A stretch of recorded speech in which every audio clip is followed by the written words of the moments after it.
In a manicured backyard in suburban Connecticut, a silver-haired woman stooped to water her late husband's rose bush when she heard the growl. What started as a quiet Mother's Day walk through the garden took a shocking turn when she came face to face with a fox, snarling, territorial, and crouched beside the roses as if claiming them. Margaret Holloway wasn't your typical grandmother in retirement.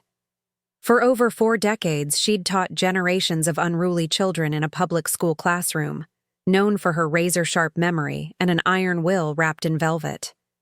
When she encountered the fox snapping at her hand as she reached for a weed, she had no idea she was walking into something far deeper than danger, a confrontation with everything she'd been pushed to forget. Margaret didn't scream. She stood her ground. That simple act of defiance would lead to the unraveling of carefully curated family lies. What began as a quiet brunch invitation would become a reckoning. The Holloway family would never be the same after a grandmother refused to be erased. Before we jump back in, tell us where you're tuning in from, and if this story touches you, make sure you're subscribed, because tomorrow, I've saved something extra special for you. Margaret. Holloway paused at the edge of her son Daniel's driveway, steadying herself with the same quiet dignity she'd relied on for 72 years. The Mother's Day decorations caught the morning light, pristine white silk ribbons fluttering from the mailbox, a designer wreath hanging on the glossy black front door. Everything perfectly arranged, as if waiting for a magazine photographer, rather than family. Her weathered hands clutched the homemade card she'd found while cleaning out her attic last week. Daniel's childish scrawl proclaiming her the best mom ever, decades ago. A small rebellion, bringing this relic of simpler times into Kelsey's meticulously curated world. The front door swung open before Margaret could ring the bell.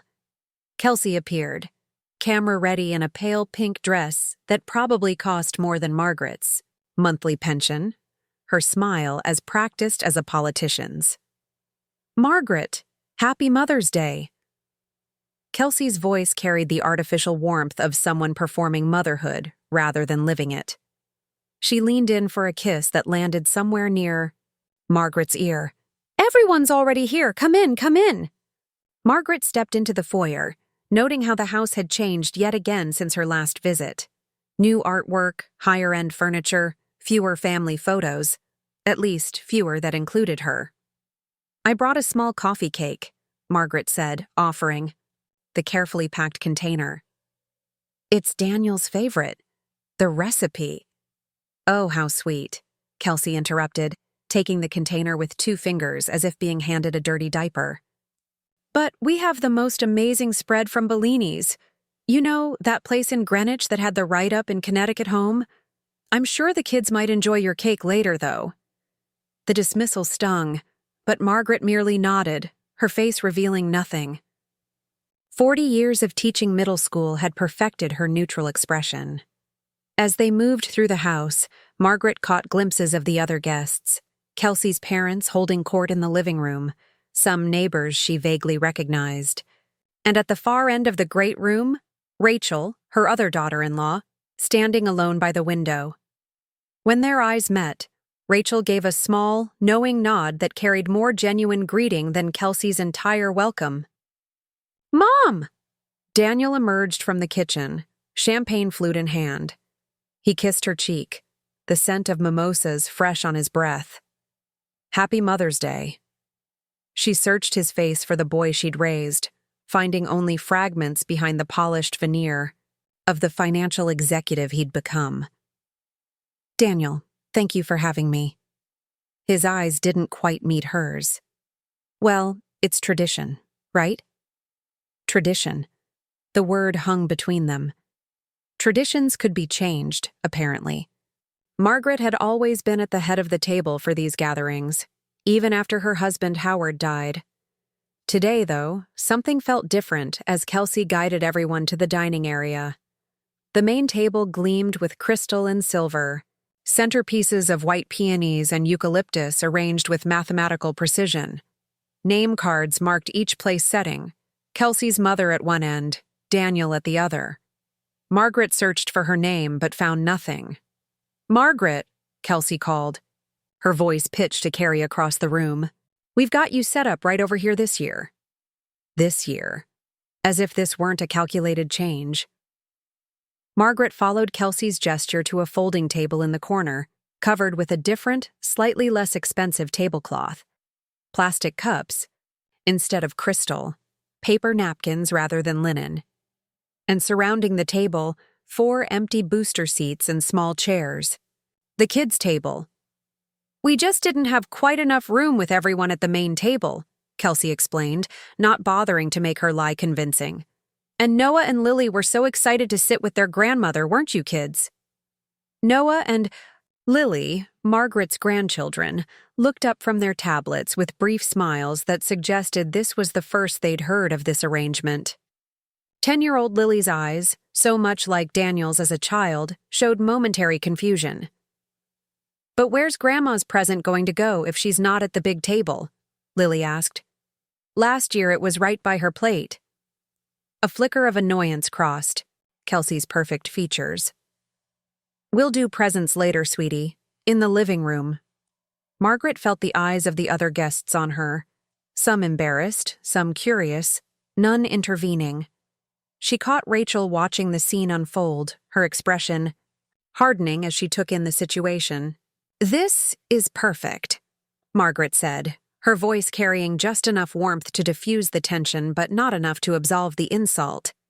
"I always enjoy spending time with my grandchildren." She lowered herself into the child-sized chair with as much grace as she could muster, her knees protesting the awkward height. Noah, 12 and already developing his father's conflict avoidance skills, quickly showed her something on his tablet. Lily scooted her chair closer to Margaret's, a small act of alliance that didn't go unnoticed by Kelsey, who was already turning away to greet a late-arriving guest. "Grandma," Lily whispered, "why are you sitting with us now? Did you do something wrong?" The innocent question struck deeper than any deliberate barb. "No, sweetheart," Margaret replied, smoothing Lily's hair. "Sometimes grown-ups just change things. It's not about right or wrong." But it was, of course. It was about becoming invisible, about being replaced. The memory surfaced unbidden, Howard's first Mother's Day gift to her after Daniel was born. He'd seated her at the head of their small table in their first home, crown fashioned from aluminum foil on her head, serving her breakfast with their infant son propped in his bassinet. "The Queen and her Prince," Howard had called them, snapping a Polaroid that Margaret still kept in her bedside drawer. Now, 40 years later, she'd been demoted without ceremony or acknowledgement. Across the room, Kelsey presented her mother with an enormous gift basket. "For the woman who taught me everything I know about creating the perfect home," she announced loudly enough for everyone to hear. Kelsey's mother preened, shooting a triumphant glance toward Margaret's corner. Rachel appeared suddenly at the kids' table, setting down plates of food for the children and Margaret. "Thought I'd save you the trip to the buffet," she said, her voice neutral but her eyes communicating volumes. "Wouldn't want you to have to navigate around the royal court over there." "Thank you, Rachel," Margaret replied, recognizing the small act of rebellion for what it was.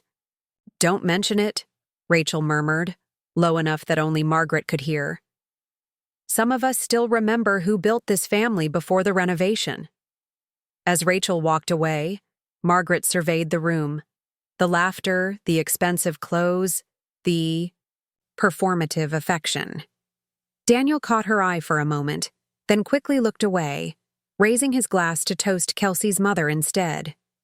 The wound ran deep, but Margaret straightened her shoulders, a lifetime of resilience rising to meet this new humiliation. She wouldn't make a scene. She wouldn't give Kelsey the satisfaction of seeing her hurt. Instead, she would watch and listen and wait. Because Margaret Holloway knew something that Kelsey didn't, that power wasn't always about who sat at the head of the table. Sometimes it was about who held the family's secrets, and Margaret held more than anyone realized. Margaret wiped a smudge of syrup from Lily's cheek, grateful for the children's oblivious chatter that filled the awkward silence of the kids' table. The adults' laughter from the main table carried across the room, pointed and exclusive. Daniel's too loud laugh, the one he used at business dinners, punctuated Kelsey's smooth storytelling. Neither had glanced her way since the meal began. "I'm going to stretch my legs," Margaret told the children, patting Lily's hand. Noah barely looked up from his tablet, but Lily's eyes followed her with a question Margaret couldn't quite answer. She moved through the dining room like mist, unseen by the guests who parted unconsciously around her before returning to their conversations. No one called her name or invited her into their circle. It was as if she'd already become a memory in her own family. In the hallway, Margaret paused before the family photo wall, Kelsey's pride and joy, a carefully curated visual history that had once featured generations of Holloways. Now, Margaret noticed, the wall told a different story. The professional portrait of Margaret and Howard from their 40th anniversary, gone. The candid shot of Margaret holding newborn Daniel, replaced by a studio portrait of Kelsey's parents with the baby. Even the beach photo from Cape Cod 5, summers ago, had been cropped, Margaret's smiling face removed while everyone else remained. Her hand trembled slightly as she reached toward an empty nail hole where her portrait had hung just 2 months ago. "She's really outdone herself with the renovations," a woman's voice drifted from the nearby powder room. Margaret recognized Kelsey's college friend, Diane. "This place finally looks like it belongs to you guys instead of his mother." "That's exactly what I told Daniel," Kelsey replied, her voice carrying the same practiced warmth she'd used to greet Margaret. "Why should we live in a museum to his parents? It's our house now." Margaret's fingers curled against the wall, nails pressing into her palm. The house had been a gift from her and Howard to Daniel when he married. Not that anyone acknowledged that anymore. She drifted further down the hallway toward Howard's old study, now converted into Kelsey's home office, where she ran her interior design consultancy. Margaret had avoided this room since the renovation, but today, something pulled her toward it. The transformation was complete. Gone was Howard's leather chair, the built-in bookshelves he'd installed himself, the reading lamp Margaret had given him for their last Christmas together. In their place stood a glass desk, minimalist art pieces, and a constellation of awards Kelsey had won for her designs. The only remnant of Howard was a small photograph tucked behind a larger family portrait, Howard holding infant Daniel, his face partially obscured by a strategically placed succulent. "Shouldn't you be with the children?" Kelsey's voice cut through the room. She stood in the doorway, mimosa in hand, her smile tight and territorial. "I was just admiring your redesign," Margaret said, her teacher's voice giving nothing away. "Howard would be impressed with how you've utilized the space." A lie, of course. Howard would have hated every sterile inch of it. "Well, change is necessary," Kelsey replied, stepping further into the room, marking her territory. "Daniel agrees that we needed to make this house our own. The past is the past, after all." The past. 45 years of Margaret's life, dismissed, as easily as sorting through last season's clothes. "Speaking of the kids," Kelsey continued, "I should check if they're managing with the seating arrangements. The staff will be clearing soon for dessert." As Kelsey brushed past, Margaret caught the whispered addition. "You don't need to help in the kitchen. We've hired people for that." Another boundary drawn. Another space where Margaret was no longer welcome. She made her way toward the kitchen, anyway, muscle memory guiding her to the place where she'd always helped during family gatherings. The catering staff moved efficiently around the granite island that had replaced her old oak work table. Margaret reached for a stack of plates, only to have them gently but firmly removed from her hands by a young woman in black. "We've got this." "Handled, ma'am," the woman said, not unkindly. Mrs. Holloway's instructions were very specific. Mrs. Holloway. Once, that had been Margaret's title in this house. She retreated, cheeks burning with the same shame she'd felt at 12, when her 4th-grade teacher had called her handwriting unacceptably messy in front of the class. 72 years old and still capable of feeling small. The hallway offered no refuge. She paused near the family room, where Daniel stood with Kelsey's father, drinks in hand. "Just a matter of time," Daniel was saying, his voice lower than his usual public tone. "It's been difficult to make her understand that things have changed." "Women of that generation," Kelsey's father replied with the confident dismissal of someone who had never been dismissed himself. "They don't realize when it's time to step back." "Exactly," Daniel said, relief evident in his voice at being understood. "I mean, I love her, but it's time she steps back. It's not her house anymore." The betrayal landed like a physical blow. Not from Kelsey. Margaret had long since recognized her agenda. But from Daniel. Her Daniel, who had once cried when she'd gone away for a weekend teaching conference, who had called her every Sunday throughout college, who had wept on her shoulder when Howard died. Margaret moved past the room before either man could notice her, her steps carrying her through the kitchen and out the French doors to the garden. The spring air felt sharp against her suddenly too hot skin. The garden, at least, still held echoes of her work. The rose bushes she'd planted when Daniel was born now stood tall and established. Kelsey had added modern landscaping elements around them, but couldn't remove the roots Margaret had set deep into this soil decades ago. She lowered herself onto a stone bench, partially hidden by a flowering dogwood. From here, she could see through the windows to the dining room, where the adults now mingled between tables while catering staff cleared dishes. She watched Daniel laugh at something Kelsey's father said, his hand on the older man's shoulder, a gesture of deference Margaret recognized. Kelsey circulated the room with practiced ease, touching arms, leaning in for intimate comments, the perfect hostess in her perfect house with her perfect life. A perfect life built on the foundation Margaret and Howard had sacrificed to create. "They're insufferable, aren't they?" Rachel stood before her, 2 crystal tumblers in hand. She extended one to Margaret. "Bourbon, Howard's favorite, if I remember correctly." Margaret accepted the glass, the familiar amber liquid catching the sunlight. "You have a good memory. Some things deserve to be remembered," Rachel replied, sitting beside her. "Unlike whatever nonsense Kelsey was just spouting about her mother's instinctive design sense." She snorted. "As if that woman hasn't copied every idea from magazines." Margaret allowed herself a small smile. Rachel had always been the outsider in the family, too blunt, too independent for Kelsey's taste. Margaret had once found her abrasiveness challenging. Now, it felt like the only honest thing in this house. "I saw what she did with the photo wall," Rachel said quietly. "Subtle as a sledgehammer, that one." "It's her house now," Margaret echoed Daniel's words, tasting their bitterness. "Is it?" Rachel's eyebrow arched. "You know, Margaret, you might not be as powerless as they think." Margaret turned to her, searching Rachel's face. "What do you mean?" Before Rachel could answer, Lily came running into the garden, pigtails bouncing.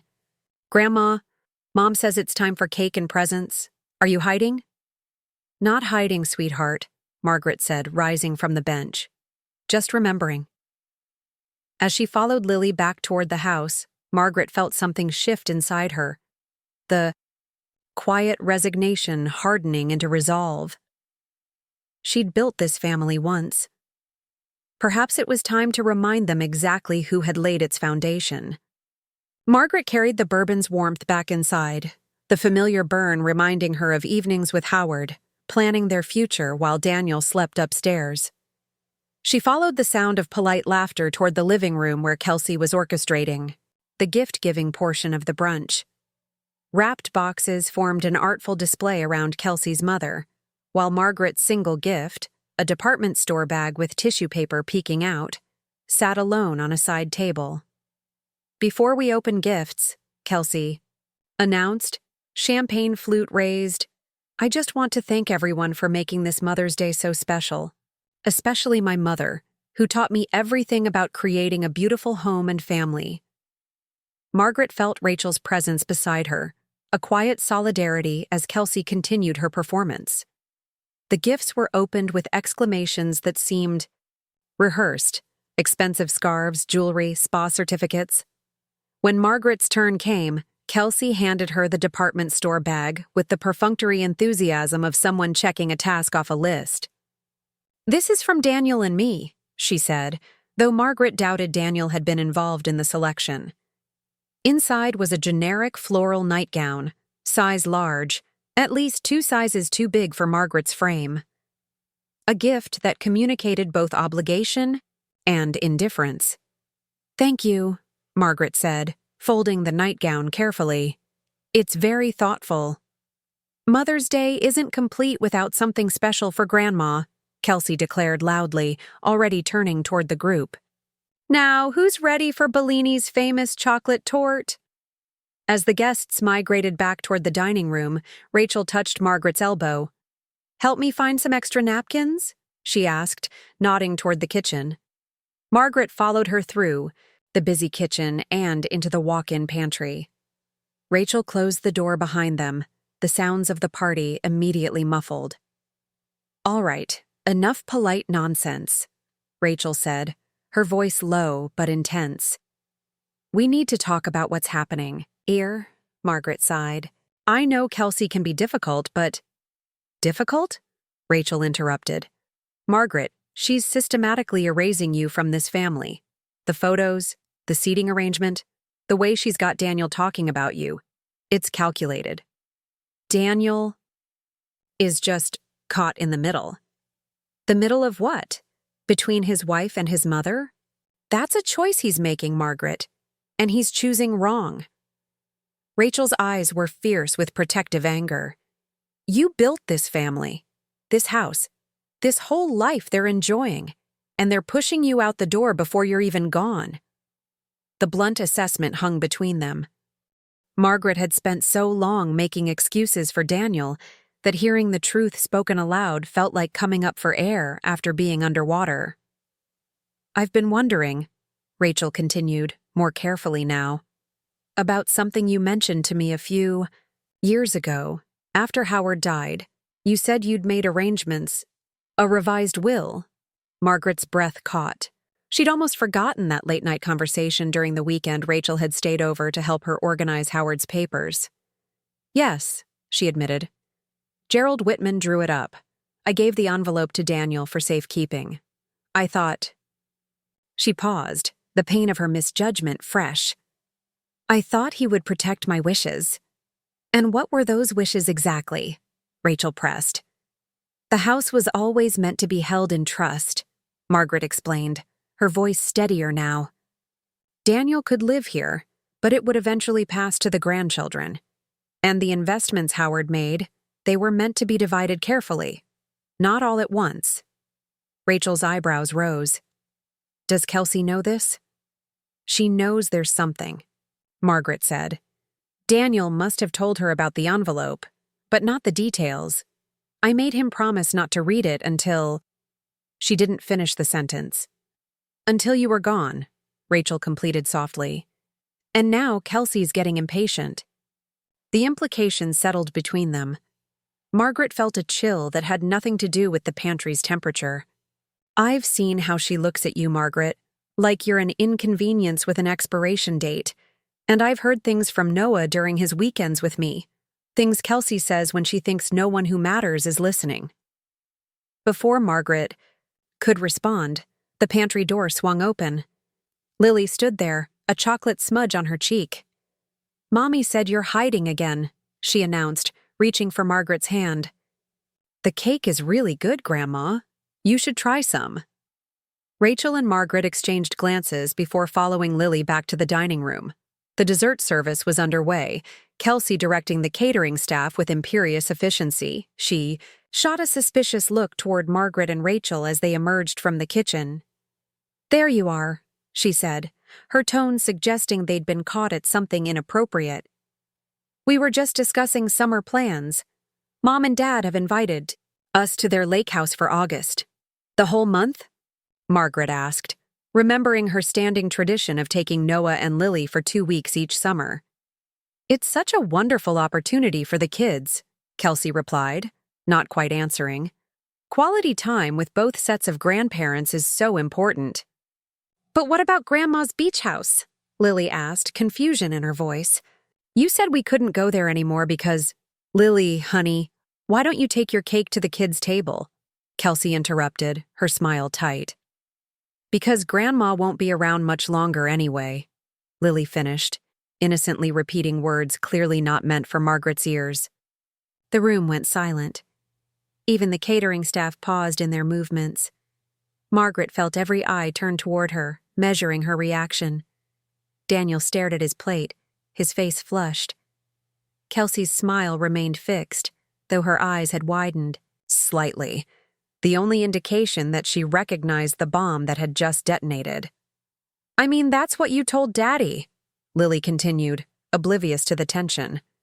That Grandma's getting old and confused, and soon she'll have to go to one of those special places for old people who can't remember things.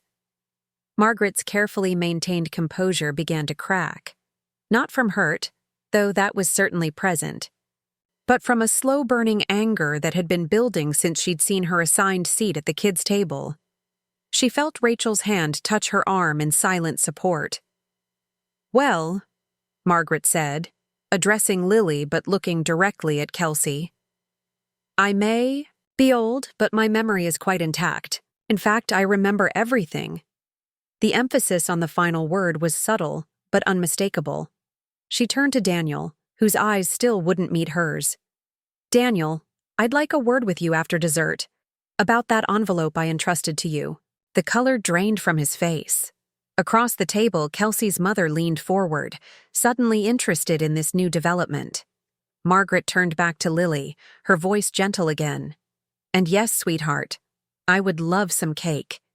Would you show me which piece has the most frosting?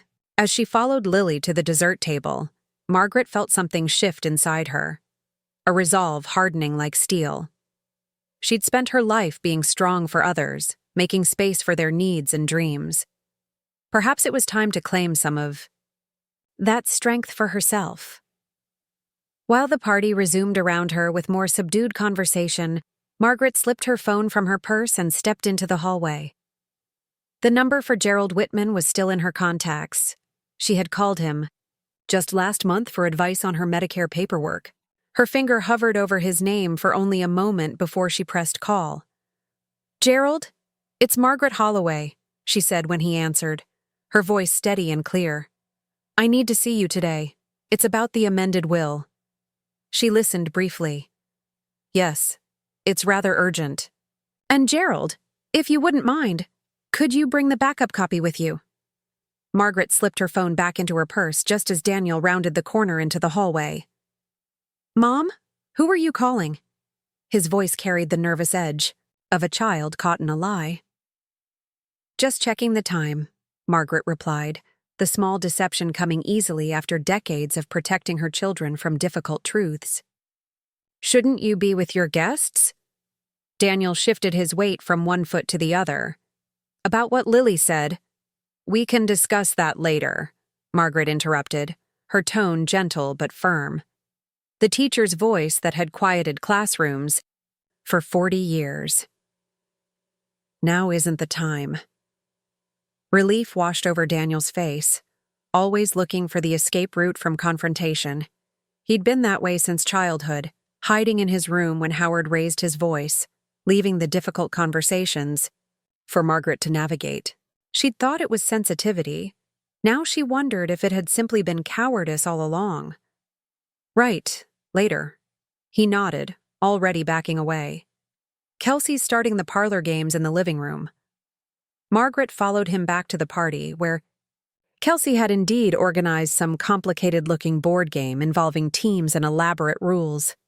Margaret declined to play, settling instead into a corner armchair with a fresh cup of coffee.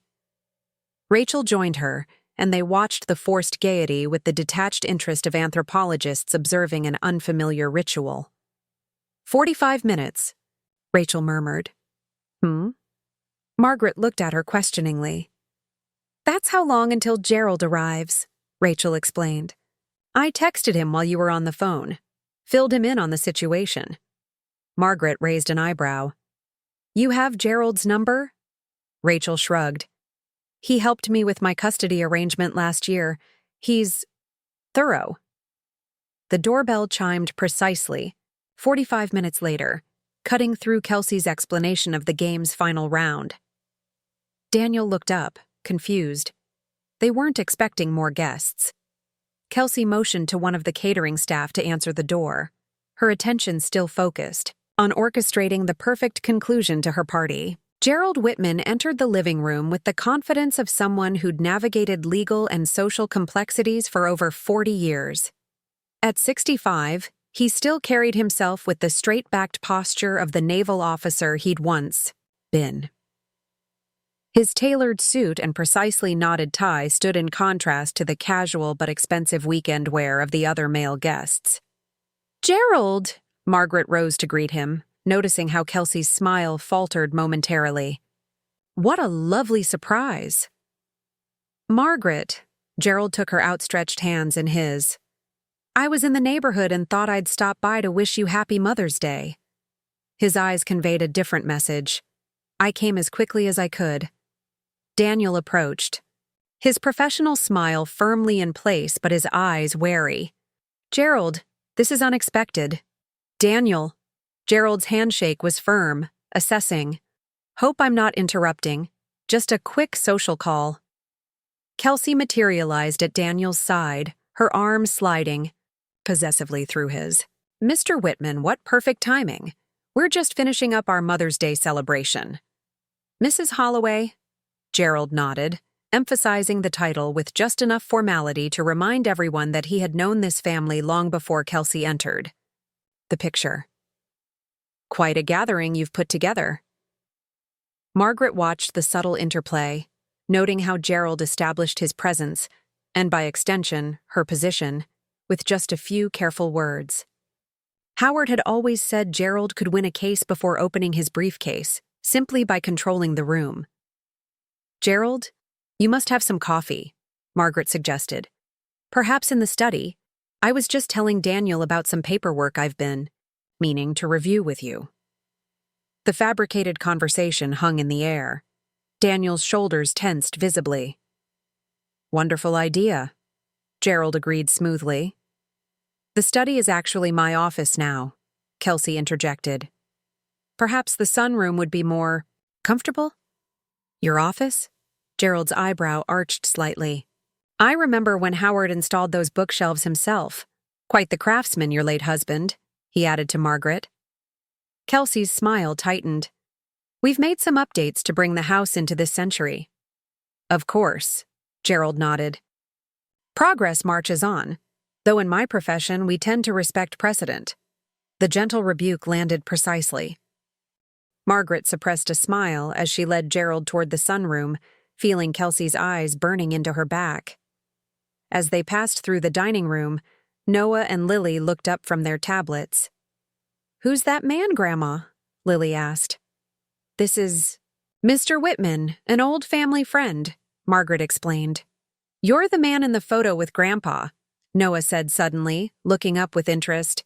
"The fishing trip, you caught the big bass." Gerald smiled, genuinely warmed by the boy's memory. "That's right. Your grandfather was quite proud of that day." "There used to be more fishing photos," Noah continued, oblivious to the tension radiating from his mother, who had followed them into the room. "But Mom put them in boxes in the attic because they didn't match the new decor." Kelsey's laugh was brittle. "Children notice everything, don't they?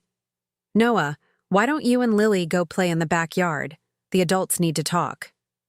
Once in the sunroom, Gerald waited until Margaret was seated before taking a chair opposite her. He placed his leather portfolio on the table between them, his movements deliberate and unhurried. "I brought the document you requested," he said quietly, once they were alone. "The amendment to your will that we prepared 3 years ago." Margaret nodded. "Thank you, Gerald." "I should inform you," he continued, "that this is only a copy. The original, the legally binding document, is the one you entrusted to Daniel." "I remember." Gerald leaned forward slightly. "Margaret, the document exists. The question is, does Daniel still have it?" The question lingered between them. Margaret's gaze drifted to the garden visible through the sunroom's windows. The rose bushes she'd planted decades ago still bloomed. Faithfully each spring, their roots deeper than any surface changes Kelsey could make. "I believe he does," she said finally. "Daniel has many faults, but he's never been one to destroy things. Hide them, perhaps. Avoid them, certainly. But not destroy them." Gerald nodded, satisfied with her assessment. "Then the provisions remain. Legally binding. The house in trust for the grandchildren. The graduated distribution of Howard's investments. All of it." A soft knock interrupted them. Kelsey stood in the doorway, a tray of coffee and cookies balanced perfectly in her hands. The picture of hostess efficiency. "I thought you might like some refreshments," she said, entering without waiting for an invitation. She set the tray down and lingered, clearly fishing for information. "Is everything all right? Nothing serious, I hope?" "Just catching up," Gerald replied pleasantly. "Margaret and I go back almost as far as she and Howard did." "How nice." Kelsey's smile didn't reach her eyes. "Daniel mentioned you handle the family's legal affairs. I've been meaning to discuss updating some of our arrangements." "Did you?" Gerald's expression remained neutral. "I generally find that family legal matters benefit from the input of all family members." Margaret watched the exchange with quiet satisfaction. Kelsey was used to managing people, especially men, with her practiced charm. But Gerald operated in a different sphere, one where substance mattered more than style. "Of course," Kelsey conceded, realizing she would get nothing more. "Well, I'll leave you to your conversation." As she left, Margaret caught a glimpse of Daniel hovering in the hallway, his face drawn with anxiety. He ducked away before their eyes could meet. "She's nervous," Gerald observed, sipping his coffee. "And Daniel looks like a man preparing to face a firing squad." "He's always hated confrontation," Margaret sighed. "Howard and I probably sheltered him too much." "Perhaps," Gerald agreed. "But it's never too late to learn that actions have consequences."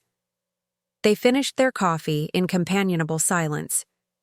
Through the open door, Margaret could hear the party winding down, guests making their excuses, Kelsey's voice pitched with the perfect blend of gratitude and reluctance to see them go. Gerald rose to leave, portfolio tucked securely under his arm.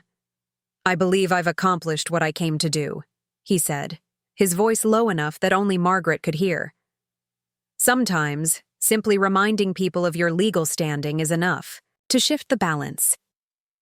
Margaret walked him to the front door, aware of Kelsey watching their every move while bidding farewell to the last guests. Daniel stood in the living room, pretending to be absorbed in clearing away game pieces, but his hands trembled slightly. At the door, Gerald turned to Margaret. "Call me tomorrow," he said, loud enough for others to hear. "We'll finalize those arrangements we discussed." After he left, the house fell into a strained silence. The catering staff moved quietly through the rooms, packing up their equipment.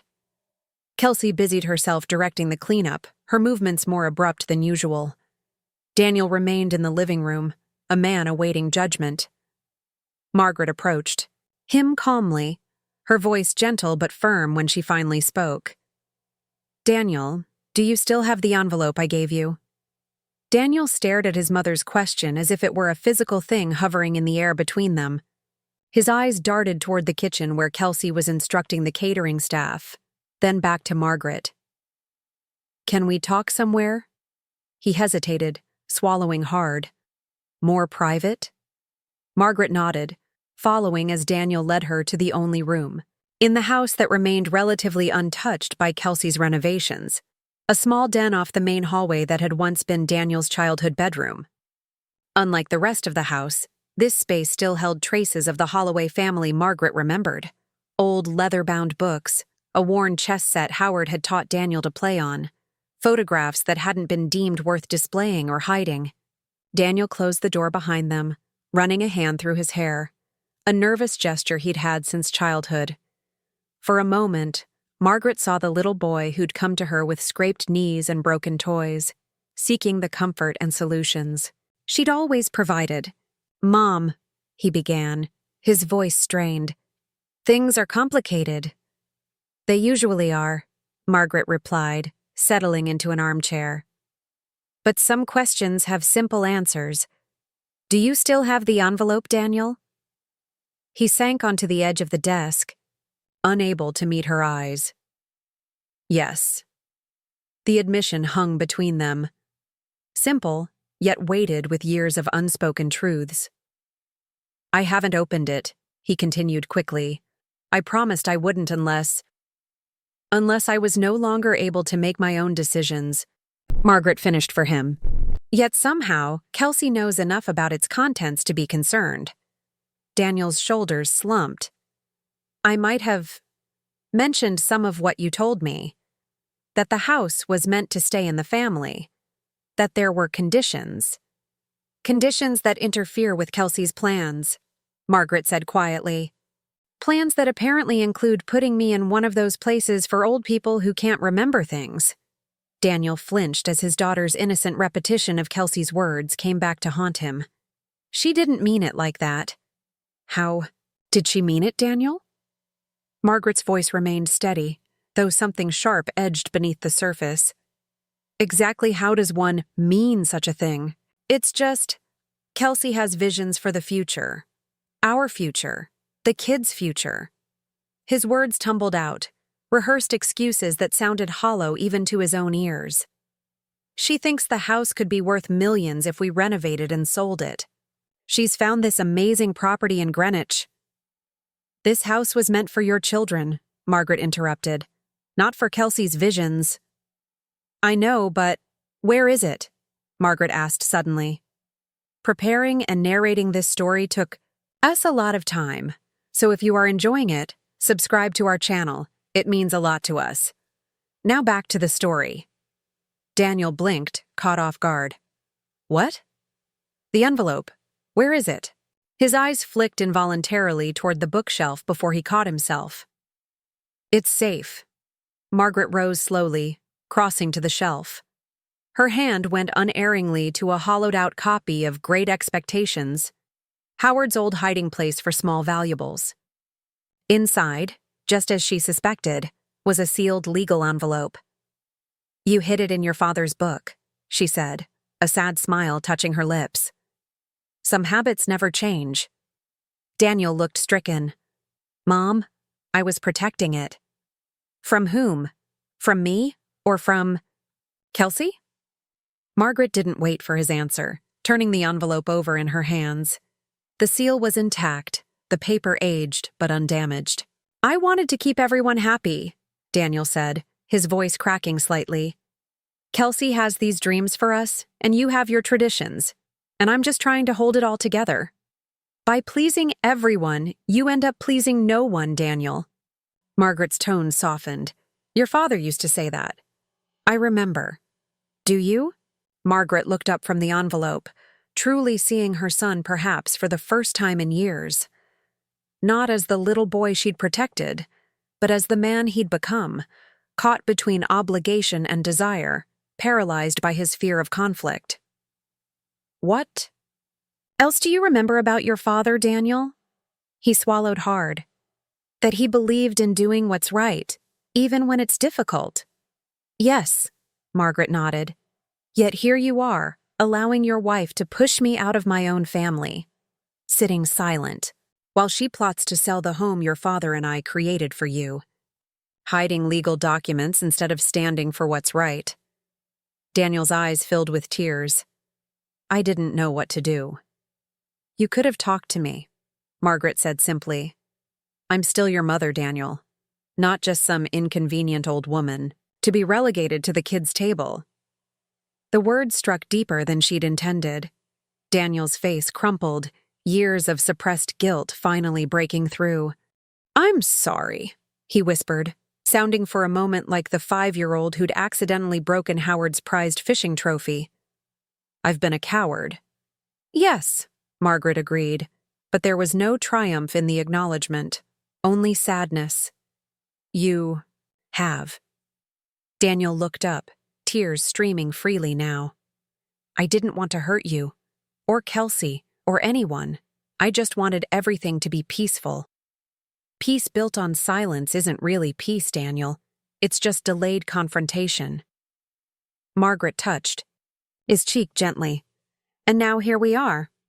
Outside the door, a floorboard creaked. Margaret and Daniel both turned as the door swung open to reveal Kelsey, her face flushed with barely contained rage. "What is that?" she demanded, pointing at the envelope in Margaret's hands. "Daniel, what's going on?" Daniel straightened, wiping his eyes with the back of his hand. "Kelsey, please!" "No," she cut him off sharply. "No more secrets, no more whispering. What is in that envelope that's so important Gerald Whitman had to show up at my Mother's Day brunch?" "Your Mother's Day brunch," Margaret repeated softly. "In my son's house, where I was seated at the children's table." Kelsey had the grace to look momentarily uncomfortable before rallying. "This is our house now, Margaret. Daniel and I have plans." "Plans that depend on my absence," Margaret finished for her. "Yes, Lily made that quite clear earlier." Kelsey's composure slipped further. "Children exaggerate, misunderstand." "Lily rarely misunderstands," Margaret countered. "She's remarkably perceptive, like her grandmother." The two women faced each other across the small room, decades of unspoken resentment crystallizing in a single moment. Daniel stood frozen between them, the physical embodiment of his emotional position. "That envelope," Kelsey said finally, her voice tightly controlled, "contains something that affects this family's future. I have a right to know what it is." "No," a new voice interjected calmly. "You don't." Gerald Whitman stood in the doorway behind Kelsey, his expression neutral, but his presence undeniable. "I apologize for the intrusion. I realized I'd left my pen and returned to retrieve it." He held up a silver fountain pen as evidence. "But since I'm here, I feel compelled to clarify a legal point." He stepped into the room, bringing with him the weight of professional authority. "The contents of that envelope are private unless Mrs. Holloway, Margaret, chooses to share them. This remains her decision, regardless of current living arrangements or future plans." Kelsey's jaw tightened. "This is a family matter, Mr. Whitman." "Indeed," he agreed pleasantly.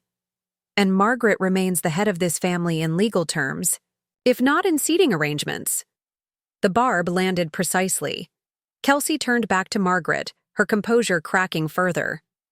"What are you going to do? Disinherit us? Take the house? Punish Daniel for choosing me?"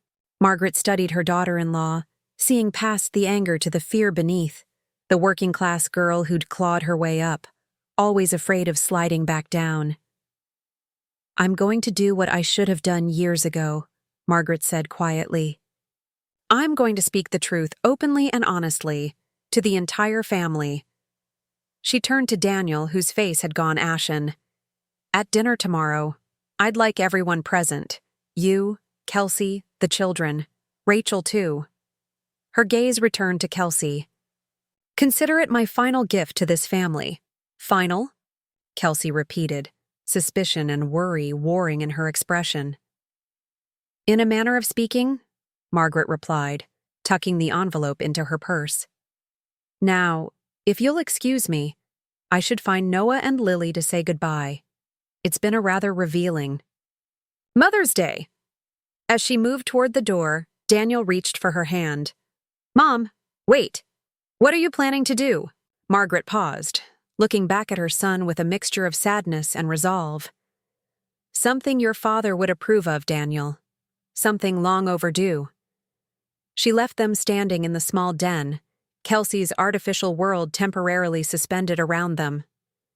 As Margaret walked toward the garden where the children were playing, she felt lighter than she had in years, unburdened by the weight of silence she'd carried for so long. Behind her, she heard Gerald's measured footsteps following discreetly, a silent guarantee that whatever came next, she would not face it alone. The Sunday evening that followed Mother's Day brought a strained quiet to the Holloway home. Margaret had insisted on staying rather than retreating to her apartment, a choice that visibly unsettled Kelsey, who'd spent the afternoon in whispered arguments with Daniel behind closed doors. Rachel had remained as well, citing concern for Margaret, but clearly savoring the disruption to Kelsey's careful order. Dinner had been delivered from an upscale Italian restaurant, Kelsey's attempt to maintain normalcy through catering rather than cooking. The adults ate in near silence, while Noah and Lily filled the uncomfortable void with chatter about school and friends, unaware of the currents running beneath the surface. Now, as the dessert plates were cleared, by Kelsey herself, having dismissed the weekend housekeeper to avoid outside witnesses, Margaret rose from her seat at the dining table. She'd insisted on proper place settings tonight, refusing any suggestion of separate children's seating. "I'd like to share something with all of you," Margaret said, her voice steady as she smoothed a creased paper on the table before her. "Something I wrote several years ago, after your father passed away, Daniel." Kelsey's spine stiffened. Daniel stared at his empty plate, unable to meet anyone's eyes. Rachel leaned forward slightly, her gaze unwavering and supportive. The children, sensing the shift in atmosphere, set down their devices and looked up at their grandmother with curious eyes. Margaret began to read, her voice clear and measured. "To my family, when Howard and I built this house, we laid the foundation stones ourselves, not because we couldn't afford help, but because we believed that what matters most should be shaped by our own hands." He insisted we place a small box within the cornerstone, a time capsule with our hopes for the future. Inside, he placed a letter addressed to our unborn children, and I added a silver dollar my father had given me, a reminder that true wealth lies not in what we possess, but in what we pass on. The house was never meant to be merely a structure, but a vessel for the family we dreamed of raising. Every nail hammered, every wall painted, every garden bed planted was an act of faith in that future. When Daniel was born, Howard carved a small notch in the doorframe of the nursery, a tradition he continued each year on Daniel's birthday, marking his growth.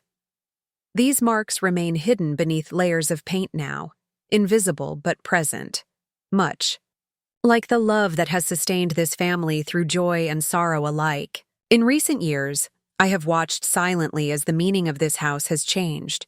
What was built as a legacy has become a commodity. What was meant as an inheritance of values has been reduced to an inheritance of value. I have been diminished. Within these walls, relegated to the periphery of the family I helped create, a shift made painfully clear when I was seated at the children's table on Mother's Day, separate from the family I once led. This was Howard's house, and mine. Then it became Daniel's, with the understanding that it would eventually belong to his children. Not to be sold for profit, not to be leveraged for status, but to continue as a home where the Holloway family's roots could grow deeper with each generation. To ensure this intention, I have amended our will. The house and half of our remaining assets will be placed in trust for Noah and Lily to be transferred to them when they reach 30 years of age. The trust will be administered jointly by Rachel Holloway and Gerald Whitman until that time. The home may not be sold or significantly altered without unanimous consent of the trustees. The remaining assets will be distributed as follows: 20% to Daniel, conditional upon his continued residence in the family home; 20% to Rachel, in recognition of her loyalty to this family's true values; and 10% to the education fund Howard established for teachers retiring from Westbrook High School, where I spent my career nurturing other people's children while raising our own. I make these decisions not out of anger or vengeance, but out of love. Love for what this family was and what it might still become. The children's table, where I was seated yesterday, may have been meant as an insult, but I now recognize it as the perfect vantage point from which to observe what matters most: the future of this family, embodied in Noah and Lily. I hope that, in the years to come, we might all find our way back to the table together, as a family united by more than just blood or property, but by the values Howard and I tried to instill: honesty, respect, and above all, love that doesn't demand center stage but offers support from whatever seat we're assigned. With enduring hope, Margaret Holloway. The room fell silent as Margaret folded the letter carefully and returned it to the envelope. Noah and Lily looked confused but attentive, sensing the weight of their grandmother's words without fully understanding their implications. Daniel's face had gone through a series of emotions: shame, grief, shock, before settling into a numb resignation. Rachel sat perfectly still, her eyes bright with unshed tears. Kelsey broke the silence first, her voice tight with controlled fury. "This is emotional manipulation. Using the children like this." "Using the children?" Rachel interrupted, her eyebrow arched.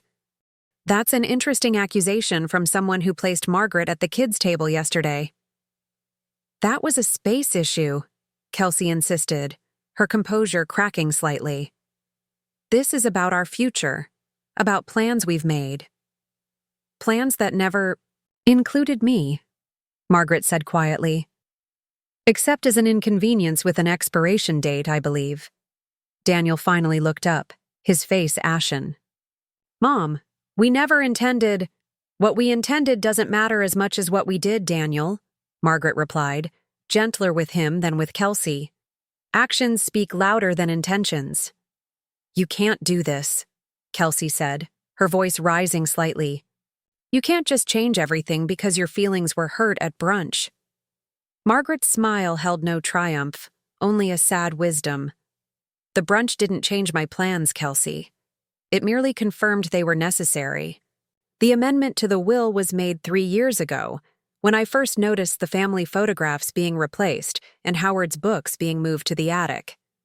Kelsey paled slightly, realizing how long her subtle campaign of erasure had been observed. "I don't understand," Lily said suddenly, her small voice cutting through the tension. "Is Grandma in trouble? Are we moving?" Margaret turned to her granddaughter with genuine warmth.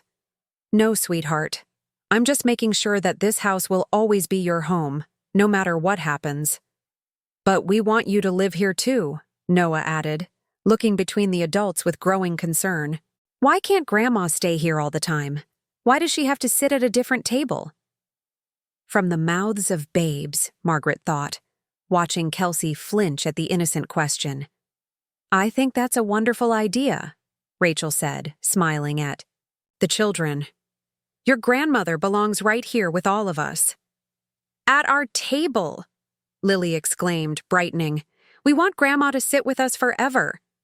The simple declaration hung in the air, more powerful than any legal document or adult argument. Margaret felt a weight lifting from her shoulders, not because she'd won some battle against Kelsey, but because in the eyes of her grandchildren, she had never lost her place. Daniel cleared his throat, visibly struggling to find his voice. "The kids are right," he said finally, meeting his mother's eyes directly for the first time in months. "This is your home, Mom. It always has been." Kelsey's expression hardened, her eyes darting between her husband and Margaret. Whatever she might have said was interrupted by Gerald Whitman's discreet entrance from the living room, where he'd been waiting at Margaret's request. "I've prepared the paperwork as you instructed, Margaret," he said, placing a folder on the table. "Everything is in order." Kelsey stood abruptly, her chair scraping against the hardwood floor. "I need some air," she announced, her voice brittle as she strode from the room. No one moved to follow her. The silence that followed held none of the tension of earlier. Instead, it felt like the quiet after a storm passes, when the air is clean and clear despite the debris left behind. Rachel reached across the table and squeezed Margaret's hand. "You did it," she whispered, pride evident in her voice. "Did what?" Margaret asked, though she knew the answer. "Told the truth. Reclaimed your place." Margaret looked around the table, at Daniel's bowed head as he processed hard truths, at the children's confused but trusting faces, at Gerald's quiet approval, at Rachel's fierce loyalty. This was her family, damaged, but not beyond repair. "The truth is just the beginning," she said softly, rising from her seat. "Excuse me for a moment." There's something I need to do." As she left the dining room, Margaret felt no triumph, no vindication, only a quiet certainty that what she'd done was necessary, not just for herself, but for all of them. The Holloway family had withstood harder tests than this. They would find their way forward, together or apart, but with honesty rather than pretense guiding their path. In the hallway, Margaret paused by the family photo wall, noting the spaces where her history had been erased. Tomorrow, perhaps, she would begin the work of restoration, not to erase Kelsey's presence, but to ensure that the family's true story remained visible in all its complexity. For tonight, though, she had one more task to complete. One final piece of the legacy Howard had left in her care. The evening air carried the sweet scent of spring flowers as Margaret knelt in the garden, trowel in hand. The setting sun cast long shadows across the lawn, turning the familiar landscape into something dreamlike and golden. Behind her, the house stood quiet, its windows aglow with warm light, the aftermath of her announcement still resonating within, its walls. Margaret dug carefully into the soft earth, creating a perfect hole for the rosebush she'd brought with her from her apartment. It was a cutting from Howard's favorite variety, a deep crimson peace rose he'd cultivated for decades. She'd nurtured this particular cutting for 3 years, waiting for the right moment to bring it back to the garden where it belonged. As she worked the soil around the tender roots, Margaret thought of Howard, his calloused hands showing surprising gentleness with his plants, his quiet determination when facing challenges, his unshakable belief in doing what was right. She wondered what he would think of today's events, of the woman she had finally found the courage to be. "I did it, Howard," she whispered to the twilight air. "I spoke up, not just for me, for all of us." He would be proud. Margaret looked up to find Rachel standing nearby, a bottle of wine in one hand and 2 glasses in the other. Unlike earlier, when she'd been dressed for the confrontation in crisp linen pants and a structured blouse, Rachel now wore jeans and a faded sweatshirt. Her hair, earlier pulled back, now fell loosely around her shoulders. "I thought you might want some company," Rachel said, holding up the wine. "And this seemed like an occasion worth marking." Margaret smiled, patting the earth around the newly planted rose.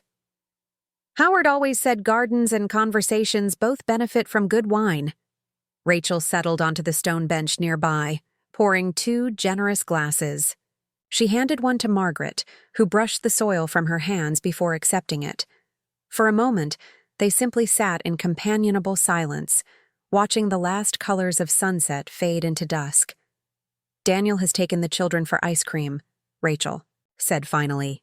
"Kelsey is somewhere, not here." Margaret nodded. She needs time. This isn't the future she envisioned. "Are you worried about them, Daniel and Kelsey?" Margaret considered the question carefully.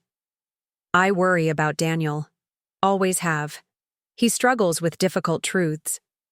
She took a small sip of wine. "As for Kelsey, she's ambitious and resourceful. She'll adapt. Whether that adaptation includes this family remains to be seen." Rachel studied Margaret's profile in the fading light. "You're not what I expected, when I first married into this family." "Oh?" Margaret raised an eyebrow. "I thought you were this perfect maternal figure, intimidating in your flawlessness." Rachel laughed softly. "The way Daniel described you, this saint who never raised. Her voice never made mistakes, never needed help." "Hardly," Margaret snorted. "I made more mistakes than I can count, shouted until I was hoarse sometimes, and Lord knows I needed help. I just wasn't always good at asking for it." "That's what I realized eventually," Rachel said. "That underneath all that composure was a real woman dealing with real struggles. It made me feel less defective. Somehow, less like I was failing at some impossible standard of motherhood." Margaret turned to Rachel, seeing her, truly seeing her perhaps for the first time.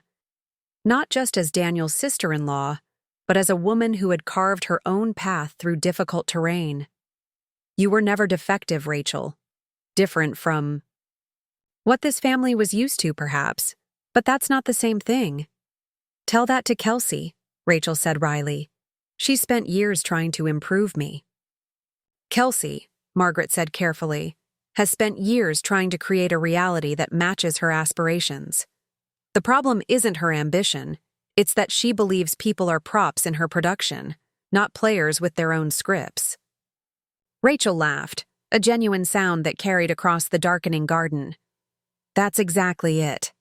God, you've always seen through her, haven't you? I recognized her, Margaret corrected gently. I've taught hundreds of children over the years. The ones who come from insecurity, who are driven by the fear of not being enough, they build the highest walls and set the strictest rules. For themselves and others. They fell silent again, sipping their wine as the first stars appeared overhead. A chorus of spring peepers rose from the small pond at the garden's edge, another of Howard's creations, dug by hand when Daniel was small. There's something I didn't mention during the reading, Margaret said finally, setting her glass on the bench between them. Something I wanted to tell you privately. Rachel looked up, her expression curious but unguarded. I've named you co-trustee with Gerald, Margaret explained.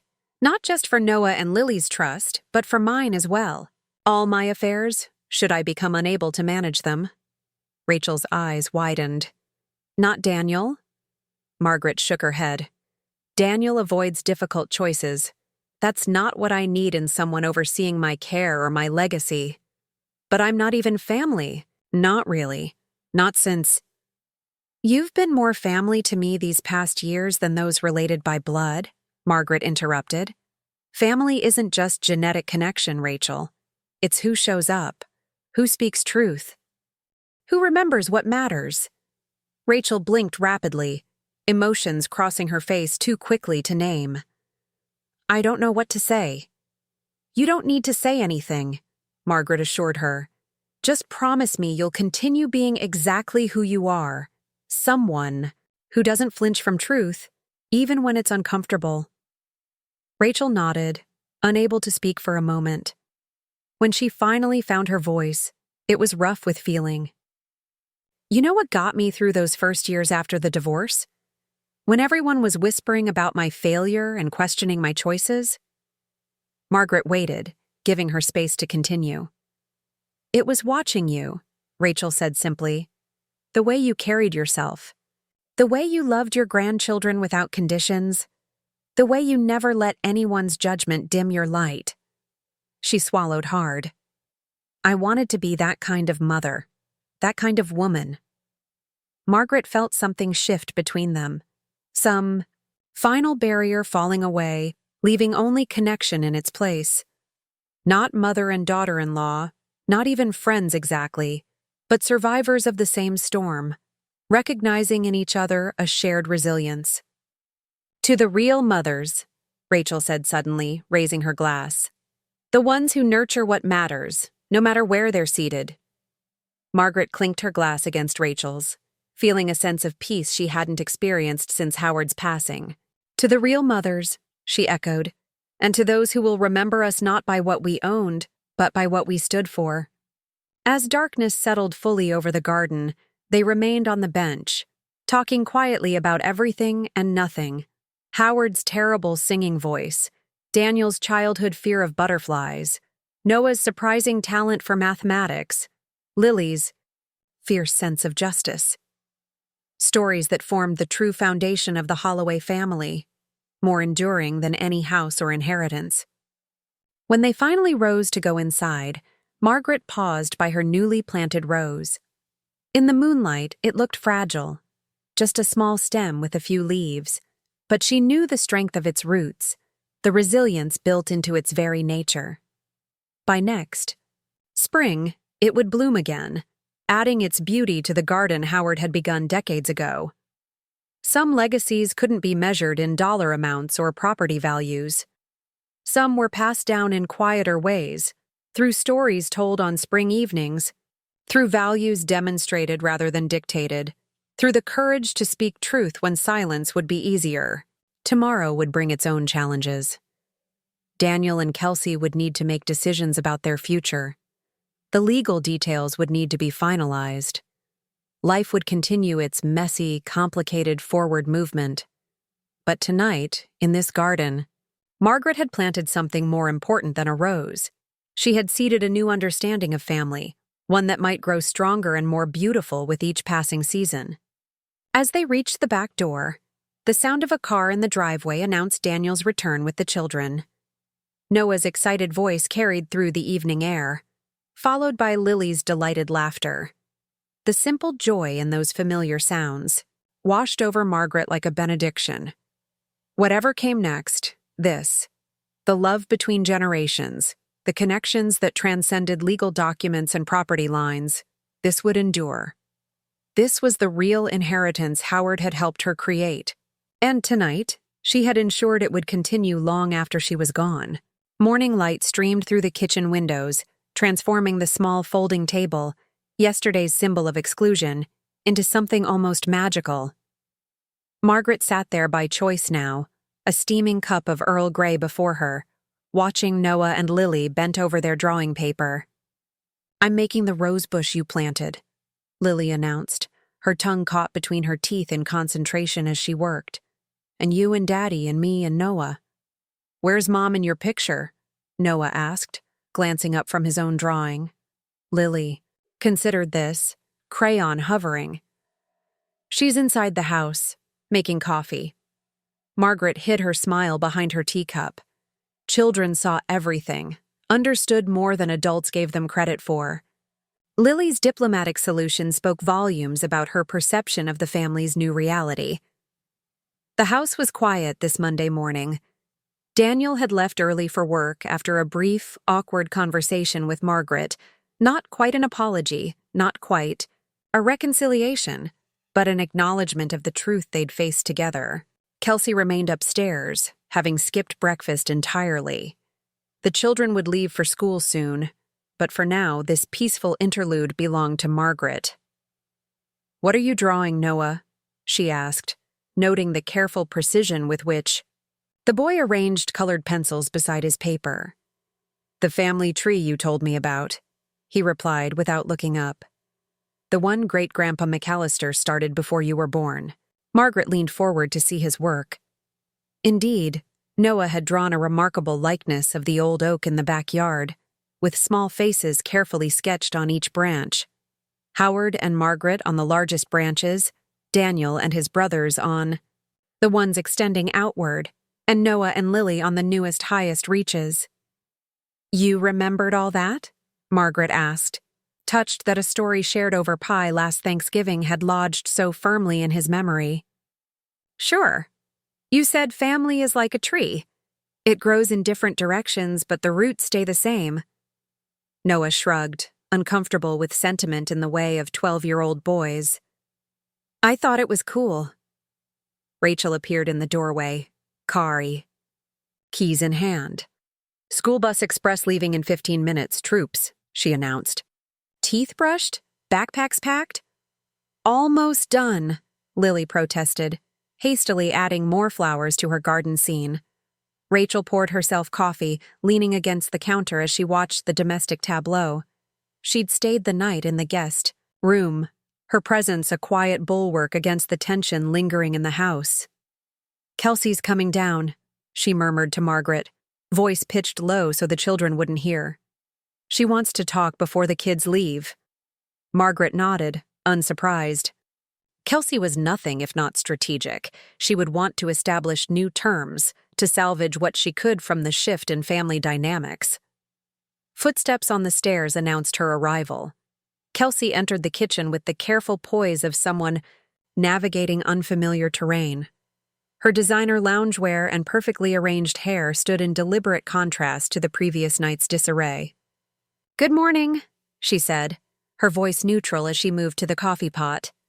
"Noah, Lily, you need to hurry up. The Morrison carpool will be here any minute." "Aunt Rachel's driving us," Lily corrected, adding a final splash of red to her drawing. Kelsey's shoulders tensed almost imperceptibly before she turned, coffee cup in hand. Is that so? Her gaze moved from Rachel to Margaret, then rested on the drawings spread across the table. What's all this? We're making pictures of the best Mother's Day ever, Lily explained, oblivious to the undercurrents swirling around her. Yesterday was Mother's Day, Kelsey corrected automatically. I know, Lily nodded. But Grandma says sometimes the best part of holidays comes after, when you get to remember them together. Margaret felt a rush of affection for this perceptive child who absorbed and reframed the world in her own earnest way. That's right, she agreed softly. The memories we make are often more important than the events themselves. Kelsey's expression remained carefully neutral, but Margaret could see the calculation behind her eyes, the recognition that the landscape had shifted irrevocably, requiring new strategies and approaches. I thought perhaps we could talk, Kelsey said finally, addressing Margaret directly, about arrangements going forward. Of course, Margaret replied evenly. After the children leave for school. As if summoned by the mention, Rachel glanced at her watch. Speaking of which, backpacks. Now you two. We leave in 5 minutes. The children scrambled to gather their drawings and art supplies, Lily pressing her creation into Margaret's hands. This is for you, Grandma, to put on your refrigerator. It's beautiful, Margaret said, examining the colorful scene. I'll treasure it. Will you be here when we get home from school? Noah asked suddenly, pausing in the doorway. At our table? The question hung in the air, layered with meaning beyond the simple words. Margaret felt Kelsey watching, waiting for her answer. If you'd like me to be, Margaret replied carefully.